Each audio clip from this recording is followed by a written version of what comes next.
Ada dua berarti bahasan kita pada kesempatan ini. Pertama hijrah, yang kedua merdeka. Hanya yang ingin kita bahas bersama-sama pada kesempatan ini, bagaimana kita bisa hijrah untuk menjadi manusia merdeka. Berbicara tentang merdeka, merdeka itu adalah orang yang terbebas. Merdeka itu begitu, orang yang terbebas, bebas dari penjajahan, dari tekanan, dari perbudakan. Orang yang merdeka itu berarti dia bebas. Kalau orang tidak merdeka berarti yang terjajah, yang tertindas, yang terikat, dan lain-lain. Secara manusiawi kita pastinya semua berharap menjadi orang yang merdeka. Kalau dulu ada istilah orang merdeka sama orang amat atau abid atau budak. Di zaman Nabi itu ada juga itu ya, perbudakan. Budak itu kan orang yang dimiliki oleh seorang majikan ya, said namanya, dia itu budak, abid, amat. Dia itu bukan orang merdeka. Kenapa disebut budak? Karena dia hidupnya ada di bawah penanggung jawab majikan. Budak itu kerja untuk majikan semuanya, gak bisa ngapa-ngapain karena hidupnya memang untuk majikan. Dan orang yang menjadi budak, yang menjadi amat itu hina secara sosialnya mungkin gitu ya, karena dia memang hidupnya di bawah kendali seorang majikan. Beda sama orang merdeka, mau ngapain aja bebas, mau jalan kemana aja boleh. Kalau mereka harus ada izin dan lain-lain. Artinya nggak enak menjadi orang yang tidak merdeka, itu nggak enak. Pasti kita pengen semua menjadi orang merdeka. Pertanyaannya hari ini, negara kita boleh merdeka? Boleh. Kita bangga setiap 17 Agustus dirayakan kemerdekaan ini. Walaupun sebetulnya nggak merdeka-merdeka amat sebetulnya. Ya tapi ya mungkin merdeka dari apa ya?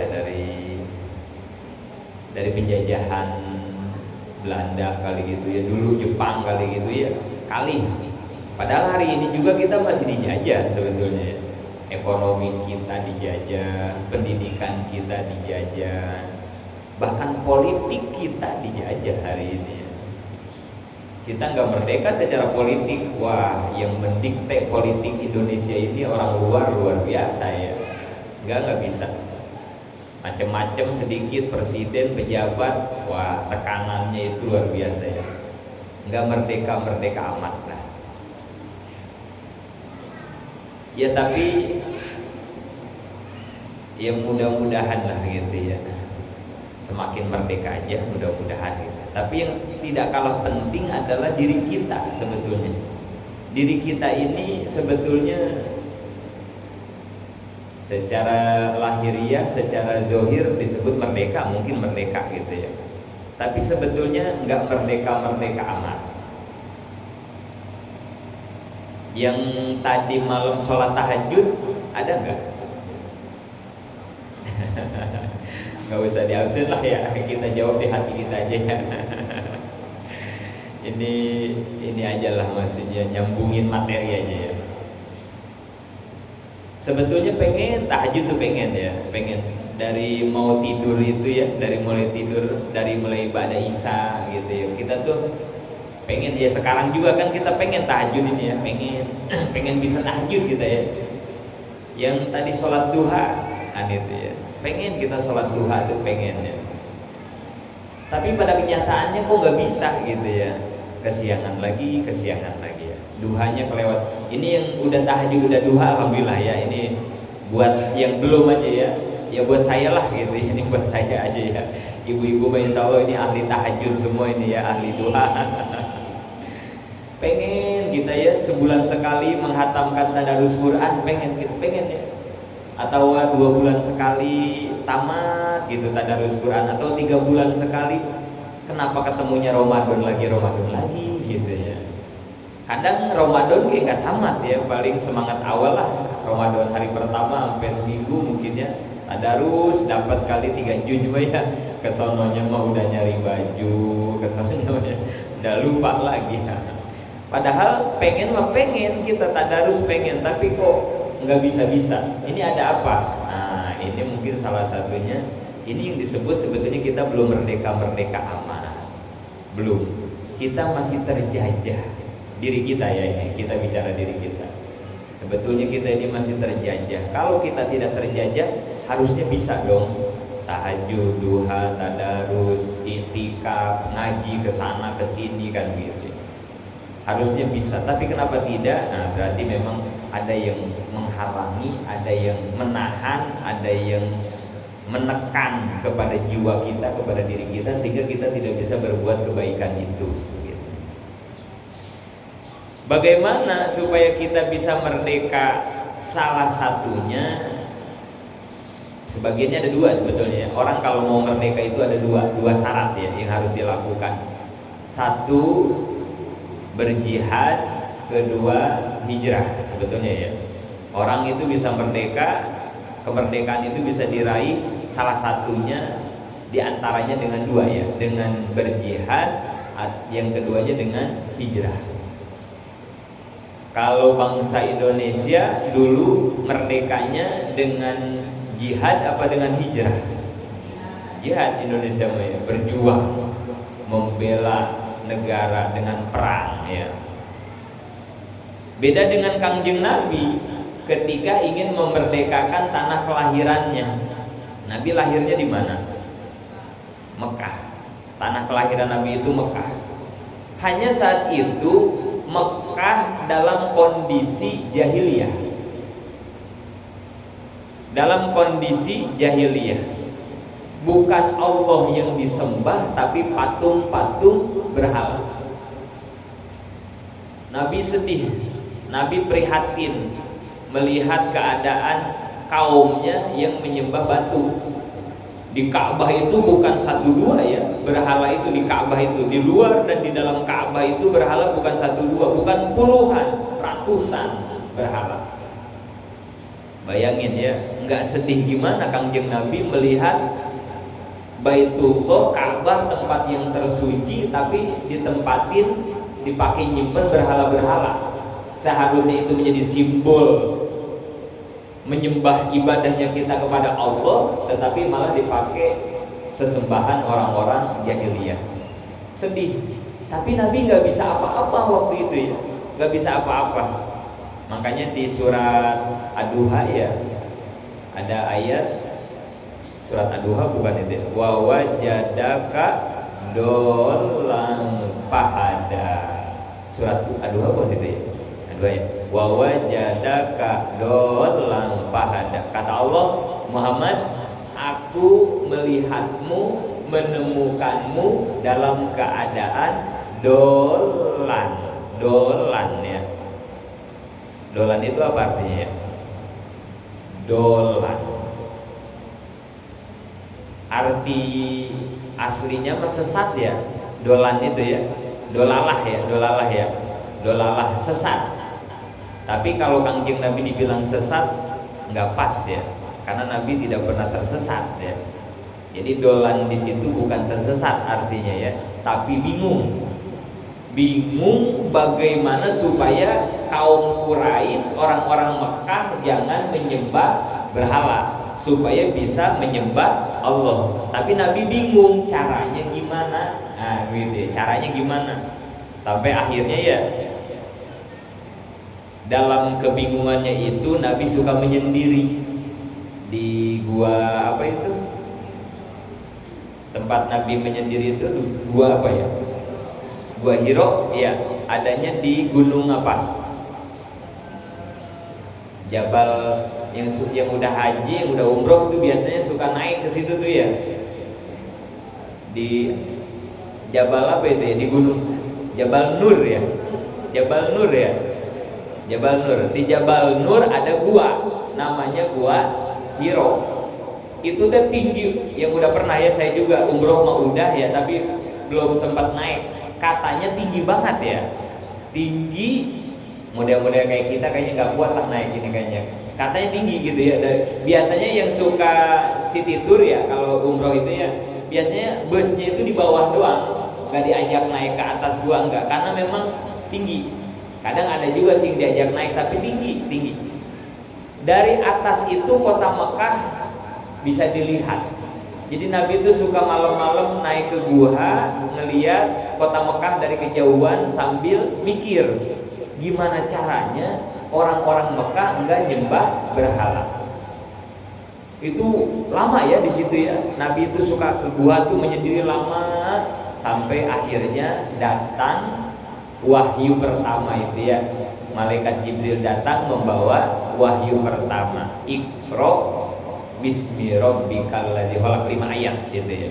Nah, dari situlah mulai Allah memberikan petunjuk pahada gitu ya. Dolang pahada. Ketika Nabi bingung, akhirnya Allah memberikan hidayah, petunjuk bagaimana supaya mendakwahi orang-orang Mekah. Nabi pengen orang-orang Mekah itu menyembah Allah. Mekah ini jangan dijadikan tempat-tempat kekuburan, kemusyrikan. Nabi ingin memerdekakan itu, ingin memerdekakan Mekah. Nah, yang Nabi lakukan saat itu ketika ingin memerdekakan Mekah, apa yang Nabi lakukan saat itu apa?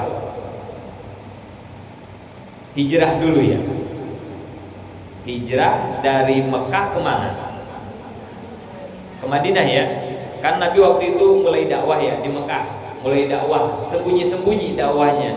Ada tuh yang masuk Islam, 1, 2, dikit. Begitu orang-orang gegeden Quraisy tahu Nabi membawa agama baru, kan mulai ya diserang ya, dimusuhi, diserang, diembargo, segala macam ya. Bahkan Nabi udah diancam mau dibunuh. Nah, ketika situasinya sudah tidak kondusif, maka kata Allah hijrah. Disuruh hijrah ya Nabi ya. Akhirnya hijrah. Hijrahnya kemana?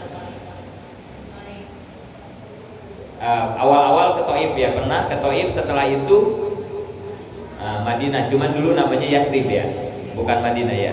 Disuruh hijrah ke Madinah, ke Yasrib. Hijrahlah ke sana, pindah. Di Yasrib, di Madinah menyusun kekuatan ya, menyusun kekuatan. Setelah cukup kekuatan, barulah Kangjeng Nabi kembali lagi ke kota Mekah. Akhirnya Mekah dimerdekakan oleh Nabi, namanya Futuh Mekah ya, kemerdekaan kota Mekah. Ketika Nabi memerdekakan kota Mekah, Mekah diperangi gak sama Nabi?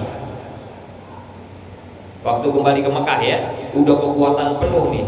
Nabi memerangi kota Mekah gak saat itu? Tidak, enggak ya. Nabi datang dengan aman kan ya. Kata Nabi, siapa yang masuk di rumah Abu Sufyan maka dia aman kan gitu ya. Nabi itu umumin dengan sahabat. Tidak setetes darah pun yang ditumpahkan oleh Nabi di kota Mekah. Tetapi Mekah takluk di bawah kepemimpinan Kangjeng Nabi. Merdeka Mekah saat itu ya. Perangnya kapan Kangjeng Nabi? Ketika di Madinah. Perangnya ya, perang Badar, perang Uhud, perang Uhud. Wah, banyak peperangan ya di kota Madinah itu ya. Nabi melakukan peperangan itu banyak. Tapi ketika ingin memerdekakan Mekah tanpa peperangan. Tapi dari sini yang kita garis bawahi, ada 2 hal yang dilakukan oleh Nabi untuk memerdekakan Mekah. Pertama hijrah, yang kedua jihad, berjuang.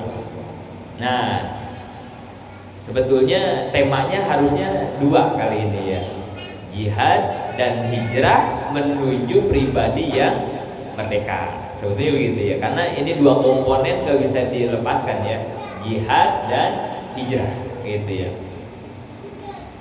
Satu-satu dulu mungkin ya, hijrah dulu yang pertama. Bagaimana kita menjadi merdeka dengan hijrah? Hijrah itu artinya apa?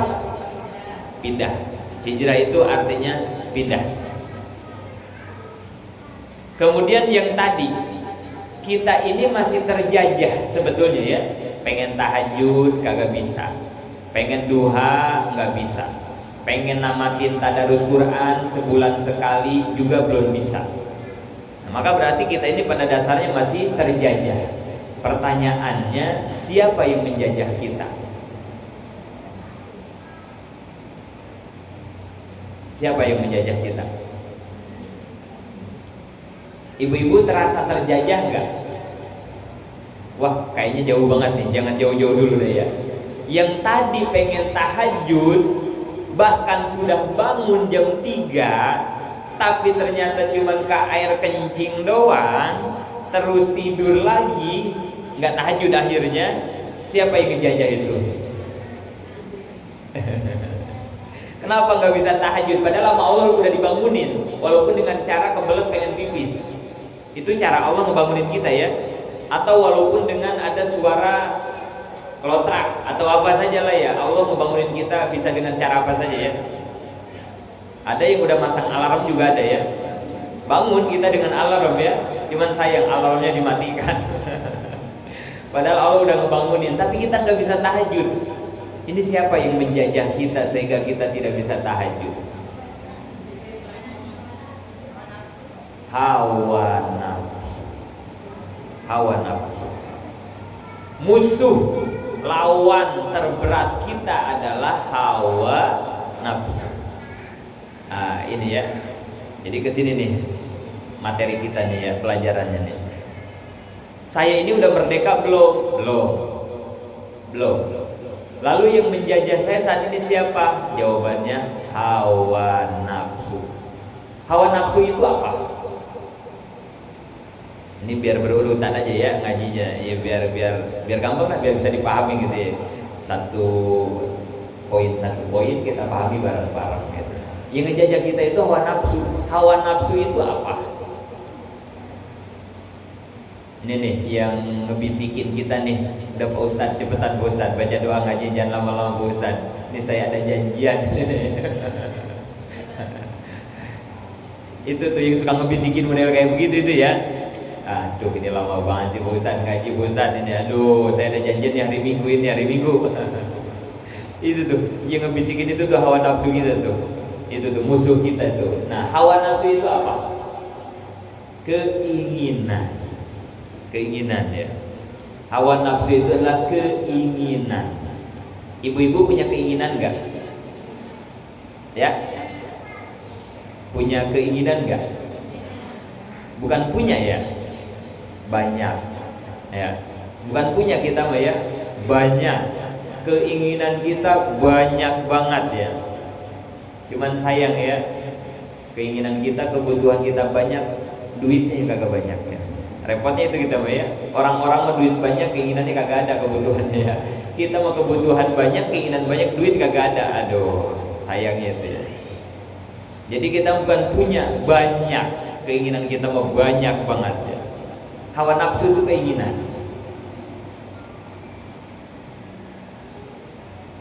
Hawa nafsu itu fitrah disebutnya ya. Yang Allah sudah titipkan kepada kita. Bisa nggak hawa nafsu dihilangkan? Nggak bisa. Selama kita masih menjadi manusia, selama itu pula kita punya keinginan, punya hawa nafsu. Kalau pengen nggak punya hawa nafsu, jangan jadi manusia. Jadi siapa? Malaikat. Kalau kita pengen nggak punya keinginan, jangan jadi manusia. Jadinya harus jadi malaikat. Malaikat mah nggak punya hawa nafsu, malaikat mah nggak punya. Makanya dia mah ibadah mulu ya. Karena emang nggak punya hawa nafsu, dia mah enak. Kita mah ya, selama kita masih jadi manusia, masih jadi orang, maka selama itu pula kita pasti punya hawa nafsu, punya keinginan. Bukan punya banyak keinginan kita. Saya suka ditanya sama istri, sama Umi, Bi, kalau ngelihat perempuan cakep, putih, mancung, Abi suka nggak, demen nggak? Gitu, kata istri. Suka nggak, demen nggak, mau nggak? Saya jawab sejujur-jujurnya kan ya, suka, demen, mau. Itu istri suka rada ngambek gitu ya, suka rada ngambek gitu ya. Ibu-ibu, suami ibu-ibu kalau ngelihat cewek cakep suka nggak, resep nggak? Resep ya. Dan kita harus berbahagia ketika punya suami ngelihat cewek cakep resep. Harus bahagia kita ya. Berarti suami kita masih normal. Suami kita masih jadi orang. Karena kalau suami kita ngelihat perempuan cantik kagak suka, bawa ke psikiater buru-buru itu ya. Berarti udah kagak normal itu ya. Jangan-jangan suami saya demennya sama kambing, atau sukanya sama laki-laki lagi. Naudzubillah ya. Nah, ini hati-hati ya. Kalau suami kita kagak resep sama perempuan cakep, bahaya itu ya. Tapi ada lagi yang lebih bahaya. Begitu dia suka sama yang cakep, dia kejar, dia minta nomor WA-nya. Nah, itu lebih bahaya lagi. Itu mah kacau itu mah ya. Ibu-ibu ngelihat tas baru suka nggak? Suka, normal. Suami jangan ngambek. Kalau ngelihat istrinya suka tas baru, baju baru, resep, mobil baru, nggak apa-apa, harus seneng suami. Normal istri saya berarti. Termasuk ngelihat lelaki cakep, istri kita suka, normal, alhamdulillah. Yang kagak normal itu yang bahaya ketika tetangga beli mobil baru, dia suka terus ngerengek sama lakinya pengen dibeliin mobil. Nah, ini yang bahaya. Ini yang bahaya, ini ya. Kalau cuma resep doang mah ngelihat mobil baru normal. Yang kagak normal mah dia pengen punya mobil baru kayak tetangganya. Nah, ini yang harus diwaspadai. Nah, itu disebutnya hawa nafsu, keinginan. Kira-kira kalau tadi kita bangun malam jam 3, nafsu kita pengennya tahajud apa tidur? Nah, itu normal nggak pengen tidur? Normal banget, bagus. Yang kagak normal itu ketika pengen tidur diikutin tidur. Nah, ini manusia nggak normal mah itu ya. Kita ngelihat mobil baru pengen, suka, resep, normal. iPhone terbaru keluar, yang berapa sekarang yang terbaru? Nggak tahu ya. Saya juga bukan iPhone sih, udah biarin lah, nggak tahu ya. Artinya, atau baju lah, baju merek baru, tas merek baru kita resep pengen, normal. Yang kagak normal mah keinginannya diikutin. Duit kagak punya, sampai ngebela-belain kredit, pinjem sana sini, saking pengen punya baju, tas yang sama kayak tetangganya. Nah, itu yang kagak normal begitu. Itu yang terjajah berarti. Normal, jam 3 pengen tidur mah normal, wajar banget, manusiawi banget. Yang kagak normal mah diikutin, bener tidur dia ya kagak tahajud. Nah, ini kagak normal, berarti dia ngikutin hawa nafsunya. Berarti itu yang terjajah dulu ya. Nah, segitu dah secara pemahaman. Ya, takutnya ini saya juga takut nggak sesuai ini ya, yang ngasih tema ingin menjadi manusia merdeka dari apa ini? Saya takut nggak sesuai ini ya. Yang ngasih temanya ini ya, takutnya ya kalau nggak sesuai saya minta maaf.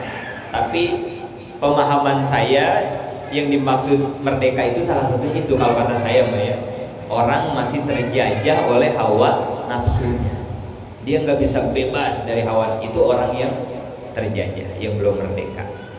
Itu secara awal pembukanya begitu mungkin ya, memahami tema kita. Nah, tinggal sekarang pelajarannya. Salah satu agar kita bisa merdeka, salah satunya hijrah aja dulu ya. Hijrah, pindah. Harus hijrah, harus pindah. Kita bukan pindah tempat. Bukan kayak Nabi dari Mekah ke Madinah kita mah ya. Karena yang sedang kita merdekakan bukan negara, tapi diri kita. Maka kita mah harus pindah. Pindahnya ini dari mana ke mana? Nah, ini pelajarannya. Ibu-ibu, manusia itu ada 3 makom. Nah, ini pelajarannya nih ya. Manusia itu ada 3 makom. Kita ini manusia ada 3 makom. Satu disebutnya makom nafsu. Ini paling bawah nih, paling jelek. Disebutnya makom nafsu. Kedua, makom akal. Ini rada bagus nih, makom akal. Makom tertinggi disebutnya makom ruh. Nah, 3 ya, makom manusia itu ya. Makom nafsu, akal, sama ruh. Ini pelajarannya nih ya. Hijrahnya nanti kita di sini. Pahami nih, yang 3 dulu pahami, nanti udah paham baru kita bagaimana bisa hijrahnya ya. Satu makom nafsu. Apa makom nafsu? Orang yang hidupnya masih terjajah oleh nafsu, orang yang hidupnya selalu ngikutin apa keinginan nafsu. Jam 3 ngantuk, kata nafsu tidur, kagak tahajud. Waktunya ngaji, kata nafsu, ah males, diam aja di rumah, diam. Ada baju baru, HP baru yang keluar, model baru, duit punya, nafsunya pengen beli. Padahal di lemari bajunya subhanallah gitu. Tapi ada yang baru, pengen aja beli. Nah, ini disebutnya makom nafsu. Ini orang yang seperti ini, kata Allah, ulaika kal an'am balhum adol. Mereka itu kayak binatang. Aduh, naudzubillah ini. Orang yang hidupnya di makom nafsu itu, kata Allah, kayak binatang. Bahkan adol, lebih buruk, lebih sesat daripada binatang. Naudzubillah. Lihat ayam. Ayam kalau lapar apa peduli itu nasi punya orang, itu enggak, makan aja ayam. Lihat ayam, kalau pengen kawin, kalau pengen nyalurin hasrat nafsu birahinya, apa dia peduli ini di tempat ramai apa tempat sepi? Dia kawin aja ayam. Kalau mau BAB, emang ayam mikir ini keramik boleh ngepel, barusan di si ibu kasihan. Enggak, dia BAB aja di atas keramik yang boleh ngepel ibu-ibu barusan. Itu binatang yang hidupnya ngikutin hawa nafsu. Itu manusia yang ngikutin hawa nafsu kayak ayam, bahkan lebih mulia ayam dibandingkan manusia. Nauzubillah min dzalik. Ini yang pertama, makom nafsu paling jelek. Dua, rada bagus, disebutnya makom akal. Yang kedua ya.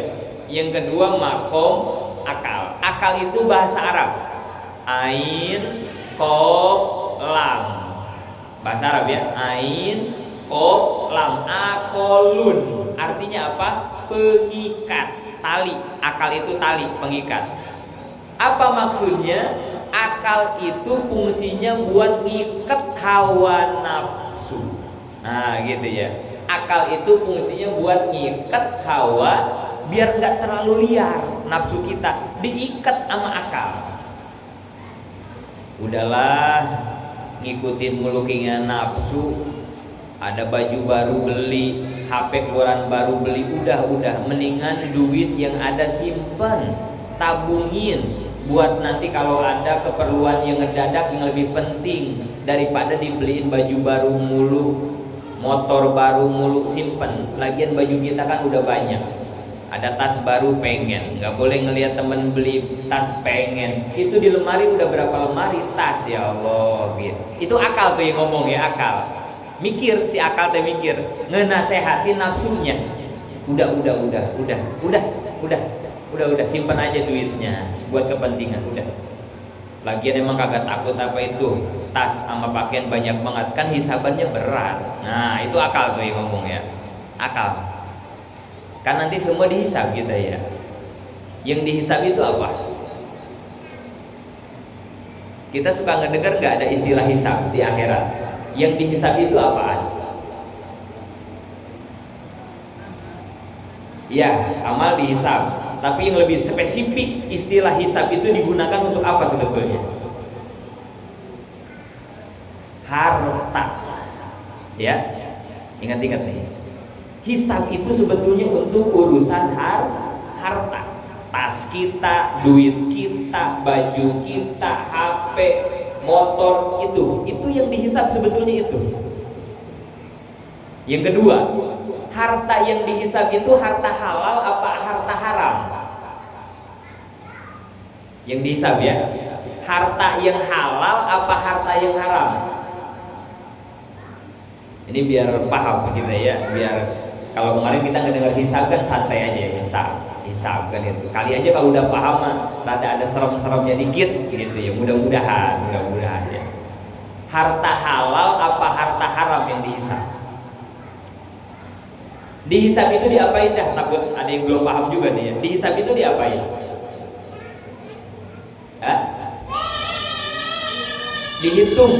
Dihitung, diperiksa, dihisab tuh begitu ya. Nanti teh di akhirat teh kan dihisab, dihitung kita teh sama Allah teh ya. Dihisab, dihitung, diperiksa gitu ya. Yang dihisab itu harta. Nah, harta yang halal apa yang haram? Yang haram dihisab gak? Enggak. Ibu-ibu suaminya korupsi, dagangnya nipu, timbangannya dicurangin, dapat untung gede, hasil haram apa halal? Haram. Dikasihin ke ibu, nih bu, buat bulan ini 20 juta, alhamdulillah nih bapak usaha lagi lancar, padahal boleh haram, sama ibu dimakan segala macam, itu dihisab gak? Haram tuh ya, dihisab gak di akhirat? Tidak. Langsung ketok palu, langsung vonis neraka. Udah itu mah, boleh korupsi, boleh nyolong, boleh nipu, neraka. Udah nggak usah dihisab lagi itu, udah jelas vonisnya neraka. Udah itu mah, harta kayak begitu mah buat ke neraka. Udah nggak dihisab gituan mah. Yang dihisab mah yang halal, yang kerjanya jujur, yang halal kayak begitu dihisab mah. Itu yang diperiksa mah kayak begitu. Suaminya dagang, dagangnya jujur, ngasih ke ibu sebulan 1 juta, halal banget. Itu tuh yang bakal dihisab mah. Itu yang bakal diperiksa. Lalu diperiksanya tentang apa oleh Allah? Harta yang halal ya. Diperiksanya, dipermasalahkannya tentang apa? 2 doang. Cuma 2 nih kalau dihisab. 1, manfaatkah hartamu? Kedua, mubajirkah hartamu? Udah segitu doang. Kan di hadisnya, dari mana kau dapatkan harta itu, digunakan untuk apa? Kan begitu ya, harta mah ya. Dari mana didapatkan, digunakan untuk apa? 2 doang dia hisabannya. 1 dari mana? Ya tadi mungkin itu hisabannya cepat. Yang kedua yang lama, dipakai apa? Ibu sebulan dikasih berapa sama suami uang halal? 5 juta. Nah ini yang 5 juta dihisab sama Allah. Dipakai apa bu yang 5 juta? Beli beras sekian buat makan suami sama anak, aman. Aman, ini berarti kan manfaat ya. Beli lauk sekian, aman. Kalau ngaji saya pakai sodako, aman. Nah ini nih, ada yang 1.500.000 buat beli kuota. Nah, buat beli kuota, buat beli paket internet. Kira-kira manfaat apa mubazir? Tergantung ya. Yang manfaat dipakai apa kuotanya? Pakai nge-WA ngajakin ngaji, mungkin begitu ya. Nge-share nasihat yang baik, mungkin begitu ya. Tapi kalau dipakai nonton TikTok, dipakai ngeliat YouTube, drama Korea, sampai jam 12 kagak tidur. Nah, kira-kira itu manfaat apa mubazir? Ya itu jangan kita jawab ya. Itu nanti bertanggung jawab kita kepada Allah masih ya. Kita sharing aja sekarang mah gitu ya. Atau dipakai nge-share berita hoax. Ini kacau juga kan ya. Yang dapatnya dari grup-grup itu yang suka teruskan gitu ya. Ijazah palsu lah gitu ya. Pemakjulan Gibran lah kan gitu ya. Ya Allah, ibu-ibu di perumahan omongannya udah kayak orang Senayan ya. Ya Allah, ampun dah ya.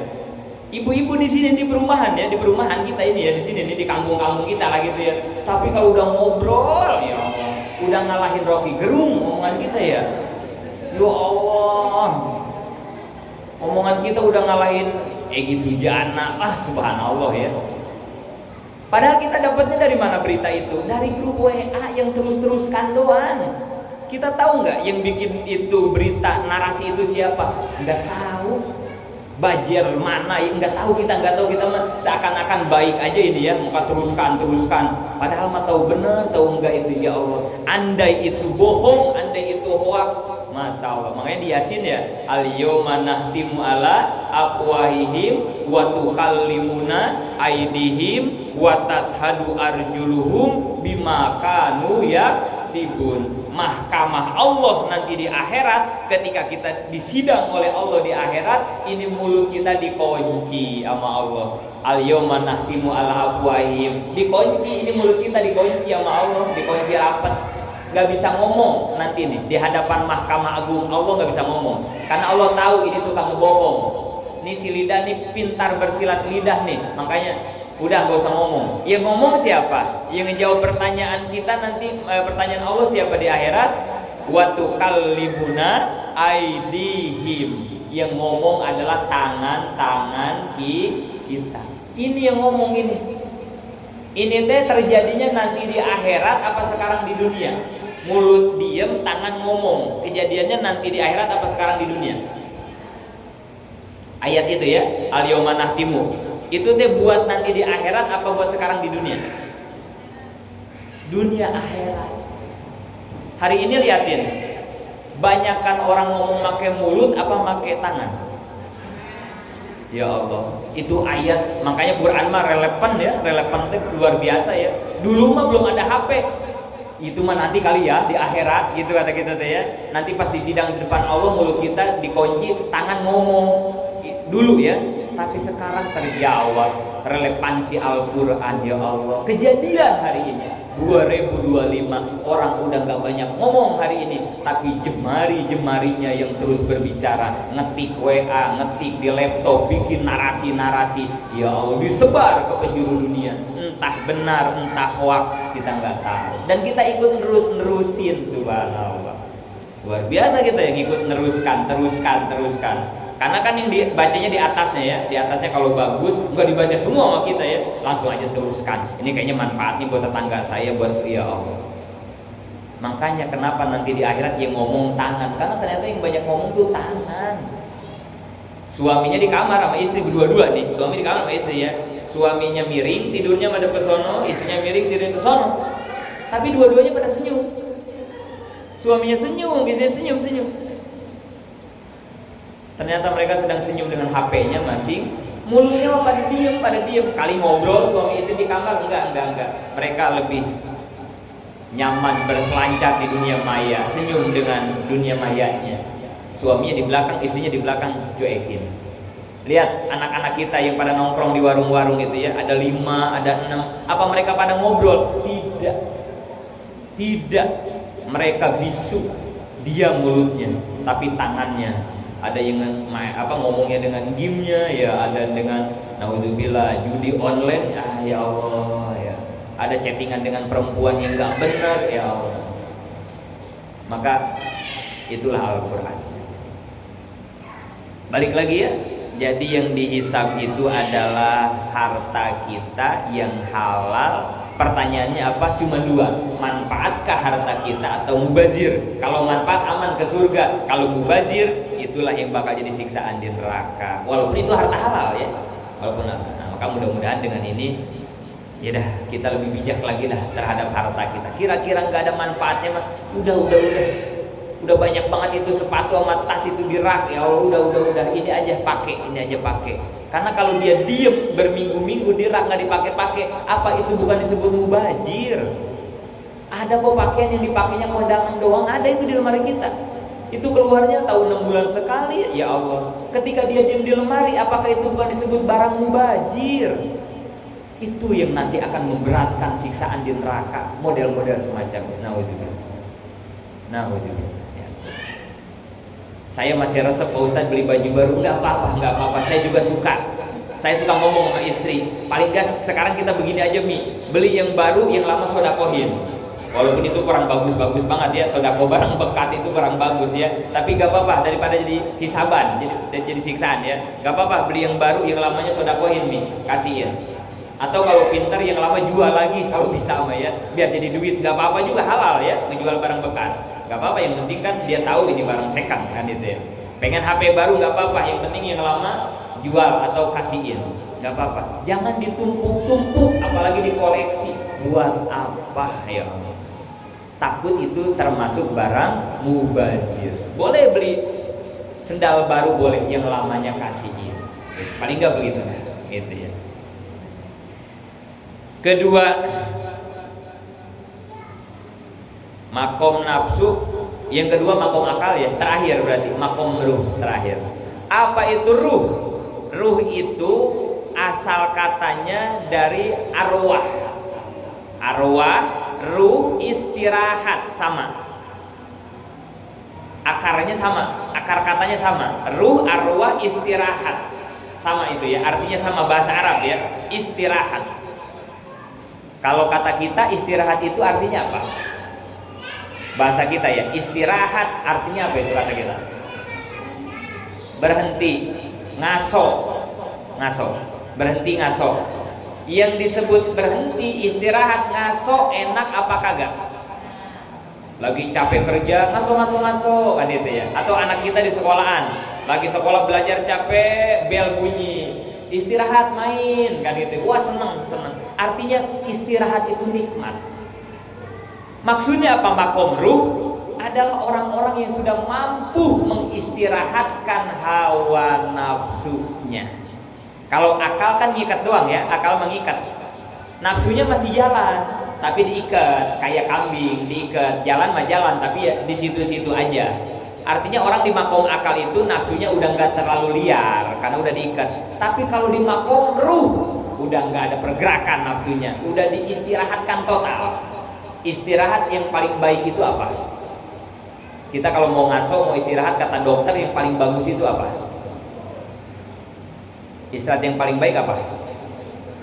Tidur.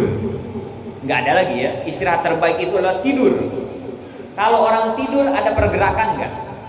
Tidak, diam. Artinya orang kalau udah di makom ruh adalah orang yang sudah bisa mendiamkan, memenjarakan hawa nafsunya.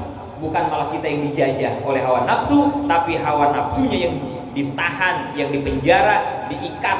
Bukan diikat lagi ya, sudah didiamkan, diistirahatkan oleh ruhnya, oleh ruhani.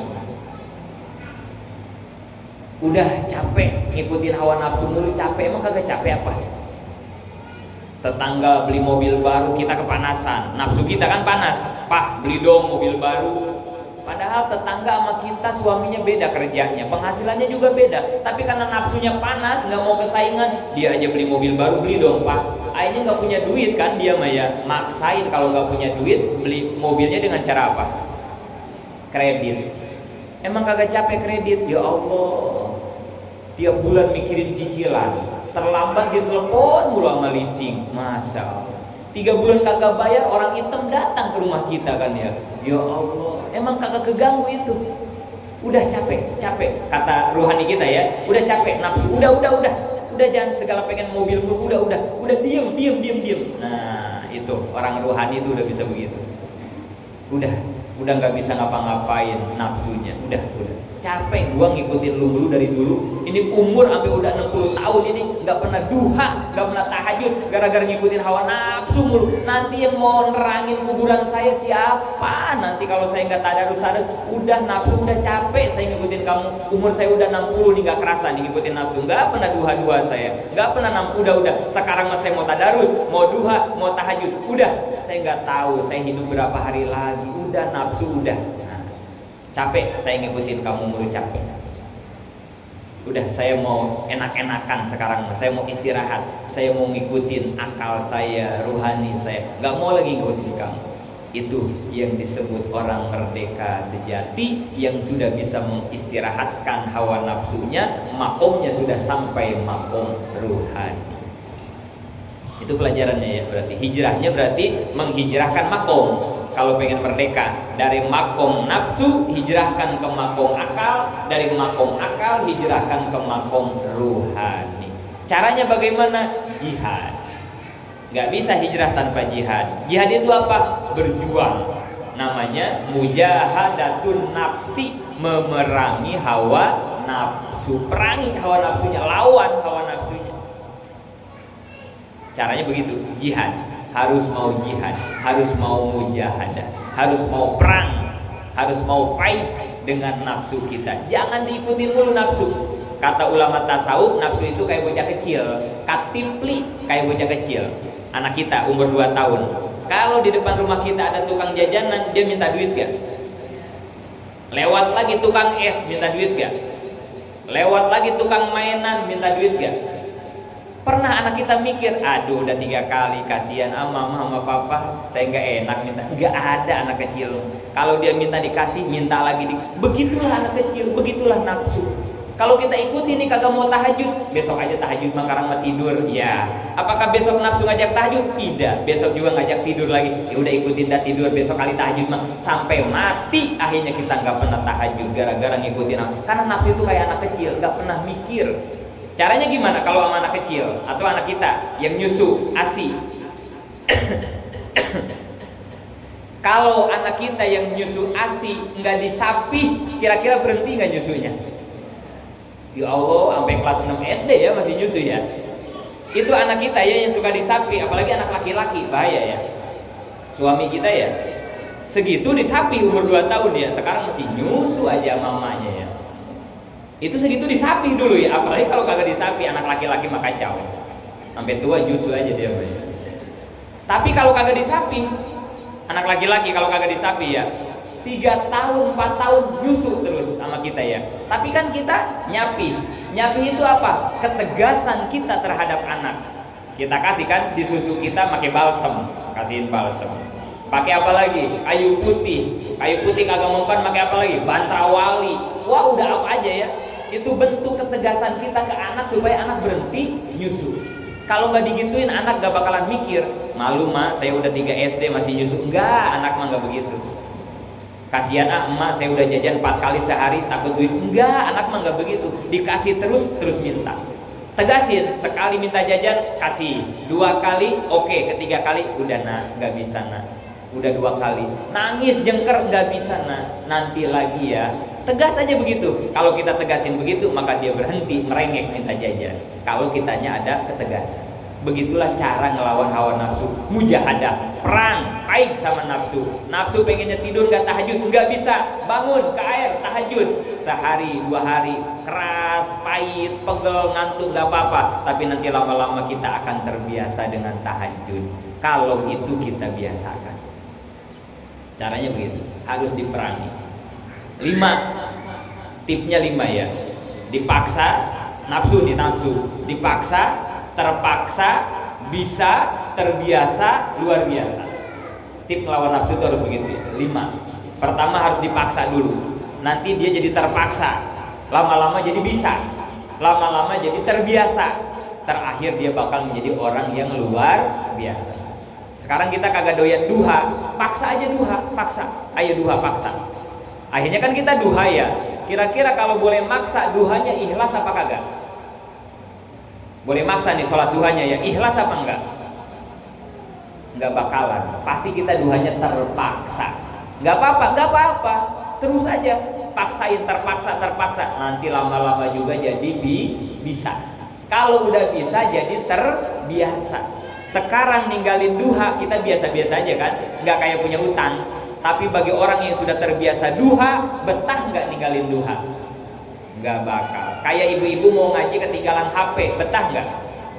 Balik lagi HP kita diambil karena udah terbiasa kemana-mana bawa Begitulah orang kalau udah terbiasa, maka terbiasakanlah dengan hal yang baik supaya kalau nggak dilakukan jadi tidak betah. Gitu.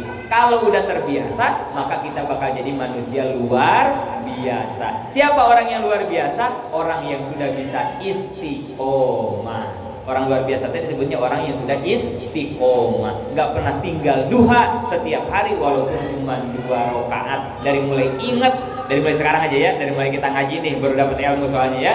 Dari mulai sekarang gitu sampai mati nggak pernah lagi ninggalin duha dan tahajud, itu disebut orang istiqomah. Orang itulah yang punya predikat luar biasa.